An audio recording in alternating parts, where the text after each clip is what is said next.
allergic to razor blades in general, but also I'm able to shave my armpits and my legs without having any problems. But whenever I shave her, she just does whatever she wants. I also spoke to my mom and she told me that she goes through the exact same thing. To me, I was like, you know what, it's a DNA chromosome issue. Honestly, if you're like me and you have those same issues, then just give her a good trim. Hoo-ha hygiene. Your hoo-ha, or there's so many terms for it. Your bearded clam. She cleans herself, okay? That's like my favorite part about my body, is the fact that like she cleans herself. That kind of just eats. Like, what do you mean she cleans herself? Like, ugh, she ate with that. Anyways, your vagina is self-cleaning. So me personally, I wouldn't waste money on products that advertise or promote like a better smelling vagina. Those like harsher products and perfumes can throw off the pH, which can make you more susceptible to infections. Your hoo-ha works hard to keep it clean by herself through her own bodily processes. So I would just focus on a good cleaning method, you know, wipe from cleanest to dirtiest. How to subtly scratch the cooch. I'm a professional at this. As somebody who develops ingrowns from simply the thought of an ingrown, I usually go for, first of all, I hope this is a serious question because I'm gonna answer it seriously. So pretend this is my pocket. I basically play it off as if I'm like, you know, just fixing my pocket. But in reality, I am aggressively itching. So I'm like, like, gotta fix these pockets. But then you kind of like maneuver your hands a little and get that itch. Honestly, that's what I do. And it works every time, which I hope next time I do it, nobody's gonna be like,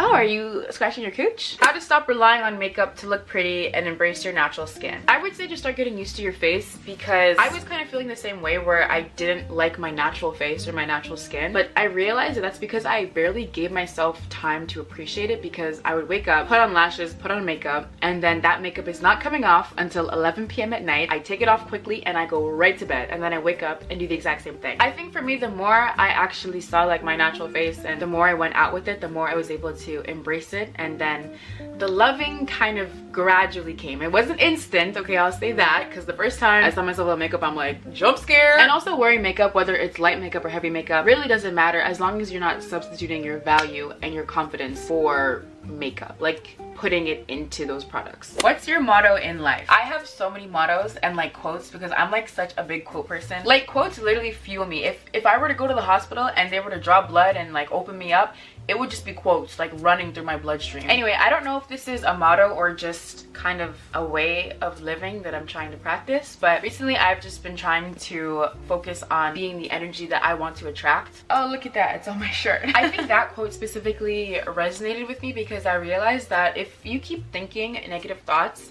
then you're going to attract people and you're going to attract experiences that reinforce those same ideas. Obviously, we're all human and we're all going to have negative thoughts once in a while, but we can't accept them, because once we accept them, then we kind of make it a reality. And when it comes to self-love and self-acceptance, it really does start within yourself, and you can never really accept love from others if you don't start to love yourself. I want to love myself, but when I try, I think of it as cringy. How do I love myself? I think first I would deconstruct the idea of self-love being cringy. You're the only person that has to live in your skin 24/7. You have to deal with you from the moment you're born to the moment you die, and I don't think you can have a truly fulfilling life if you don't start within yourself and if you don't love yourself. So it's not cringy. I don't make the rules. I'm just saying loving yourself actually eats. And also, I think self-love looks different on everybody, and I think it's important to ditch the idea that this is what self-love is and this is what self-love looks like, because for me, on some days, self-love is literally waking up and taking a shower. And also, as corny as this is, practicing gratitude,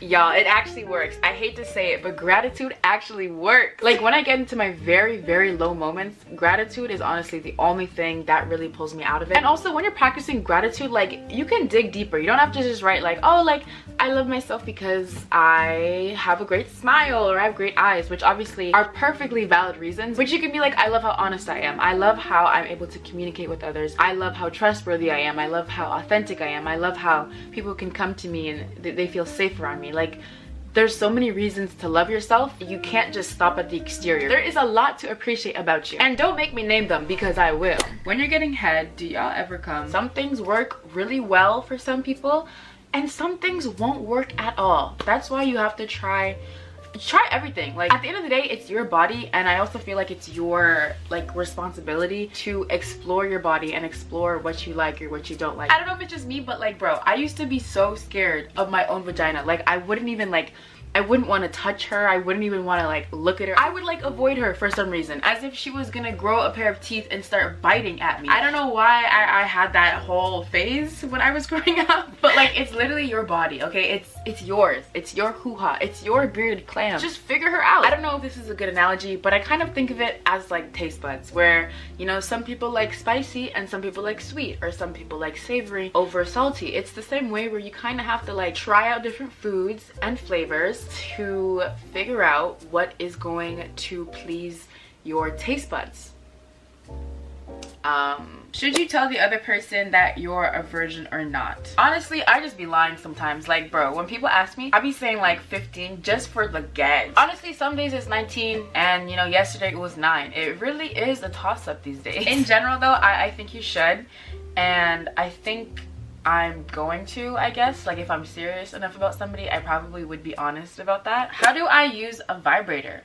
I think electronics usually come with instructions manuals, so if you pull that out and open it up, I feel like I said this already, but going back to like exploring your body, you literally just have to like go at it and see what works and see what doesn't work. Somebody said the spiciest book you've ever read recently, and you have to say why. This wasn't recently, but one time when I was on TikTok, and specifically when I was on the site of TikTok commonly referred to as BookTok, I explored the depths of spicy books, and one day I ran into a novel called Neon Gods. People on TikTok were like, oh, it's so spicy, and I was like, okay, like haha, like I'm ready for that like little spice. That book was a lot. It was like 50 Shades of Grey meets Greek mythology and the retelling of Hades and Persephone, with also a little bit of like banter, I guess. I don't know, it was quite the book. I'm 21 and I've never experienced true love. Is this okay? I do like the idea of love though, but I've never had it. Girl, you are 21. And even if you said you were 41, or even if you said you were 81, I genuinely don't think it's ever too late to find love, because love is an emotion, and there is no countdown that exists that's slowly counting down the time as to when you're gonna run out of an emotion, because it's just how we feel. And although you're not feeling it right now at 21, it doesn't mean that you're stuck and you're never going to experience any change in your life, because you have a long life ahead of you, and maybe love is coming tomorrow, or maybe it's coming next year. Take your time, because there is literally no rush. How do you kiss?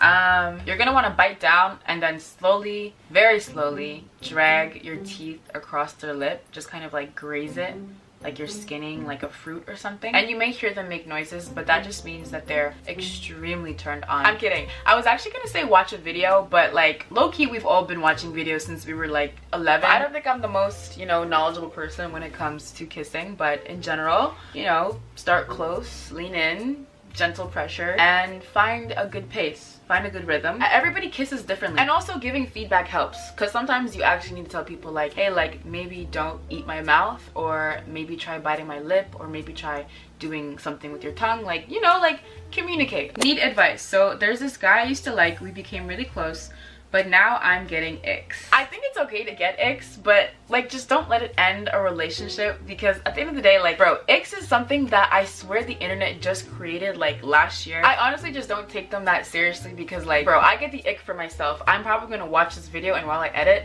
I'm gonna like gag or vomit, because I'm gonna get the ick for myself. You know, we're all human. We probably all have our own set of icks. I think it's just important to know the difference between an ick versus a red flag, because like I was on TikTok and somebody was sharing how they saw their dates like butt crack as they were exiting the car, and somebody said that was a red flag, and I'm like, I don't know if that's like a red flag, more of like a silly little ick or something like that. I hate to say it, but everybody has icks, bro. Like, we all have them. There are a lot of questions, but I think I'm gonna stop there. I hope you guys all enjoyed this girl talk, and I hope we loved my little background. Comment your thoughts and opinions, and if not, you know, comment the numbers at the back of your credit card. Anyways, thank you guys so much for watching, and I will see you in my next video.